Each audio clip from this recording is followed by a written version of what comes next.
Si Vice President Sara Duterte umano ang nag-utos na simula ng Oplan Tokhang noong mayor pa siya ng Davao City.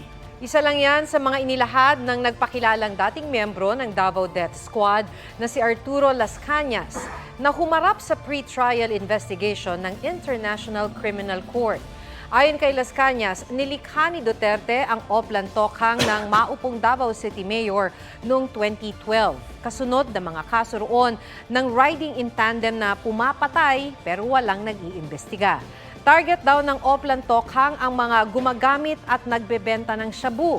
Tingin ni Las Cañas, nasa 10,000 ang napatay sa Davao noong mga panahong yon.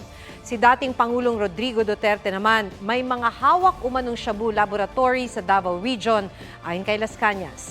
Sinusubukan pa ng GMA Integrated News na makuha ang panig ng mag-amang Duterte. Pero si VP Sara dati nang sinabi na ni minsan ay hindi na iugnay ang kanyang pangalan sa umano'y Davao Death Squad. Pero nang mahalal daw siya bilang bise, bigla na lang nagkaroon ng testigo laban sa kanya at kasama na siya sa mga akusado sa ICC. Sabi niya, hindi niya kailangan ng death squad para sa mga bagay na kaya niyang gawin. Handa raw siyang harapin ang anumang akusasyon pero haharap lamang siya sa isang Pilipinong hukom at sa Pilipinong korte lamang. Dati na rin itinanggi ni dating Pangulong Duterte ang alegasyong meron siyang shabu laboratory. Humarap si Las Cañas sa media mula sa di binanggit na lugar sa labas ng bansa kung saan natapos na umano ang pre-trial investigation sa kanya ng ICC Office of the Prosecutor. Mga kapuso, alamin ang State of the Nation. Mag-subscribe sa GMA Integrated News sa YouTube.